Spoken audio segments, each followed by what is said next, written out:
اعوذ باللہ من الشیطان الرجیم بسم اللہ الرحمن الرحیم۔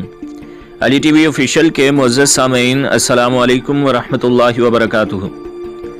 کرونا وائرس مرنے والے کو فوری جلانے کا حکم دے دیا اور تدفین پر بھی پابندی عائد کر دی ہے۔ بیجنگ چینی حکام نے کرونا وائرس سے مرنے والے افراد کی آخری رسومات اور تدفین پر پابندی عائد کرتے ہوئے انہیں فوری طور پر جلانے کا حکم جاری کر دیا ہے۔ میڈیا رپورٹ کے مطابق چین کے نیشنل ہیلتھ کمیشن NHC کی جانب سے ہفتے کو نئے ضوابط جاری کیے گئے ہیں، جس میں یہ ہدایت کی گئی ہے کہ وائرس سے متاثر ہو کر مرنے والوں کی تدفین نہ کی جائے، بلکہ ان کے جسد خاکی کو قریبی مراکز میں جلایا جائے گا۔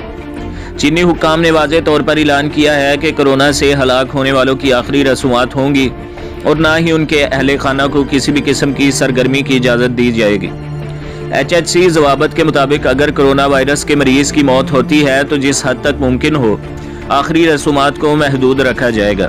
جس اسپتال میں مریض ہلاک ہو وہاں کا عملہ جگہ پر اسپرے کرے اور لاش کو سیل کر دے اور پھر اس کے کھولنے پر پابندی عائد کر دے۔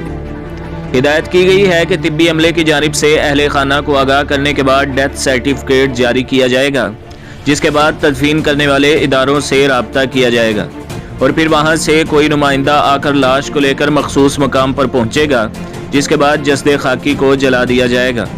HEC کے مطابق مردے کو جلانے کے بعد اس کا سرٹیفکیٹ بھی جاری کیا جائے گا۔ ہلاک شدگان کو جلانے کے دوران سینٹر میں کسی بھی رشتہ دار یا اہل خانہ کو جانے کی اجازت نہیں ہوگی۔ مردے کی باقیات اور دستاویزات عمل مکمل ہونے کے بعد لواحقین کے حوالے کر دی جائیں گی۔ دوسری جانب حکومت نے ووہان کے بعد 90 لاکھ کی آبادی والے شہر وینزو کو بھی مکمل طور پر لاک ڈاؤن کر دیا ہے اور شہریوں کو گھروں میں رہنے کی ہدایت کی ہے۔ یاد رہے کہ چین میں کرونا وائرس سے مرنے والوں کی تعداد 300 سے زائد ہو گئی ہے، جبکہ اب تک 15,000 افراد متاثر ہو گئے ہیں، جبکہ یہ وائرس 24 سے زائد ممالک تک پہنچ گیا ہے۔ تو دوستو اور بھائیو، ہمارے چینل کو سبسکرائب کیجئے، ویڈیو کو لائک کیجئے اور بیل کے آئیکن کو بھی دبا دیجئے تاکہ ہر جو آنے والی ویڈیو ہے وہ آپ کو سب سے پہلے ملتی رہے۔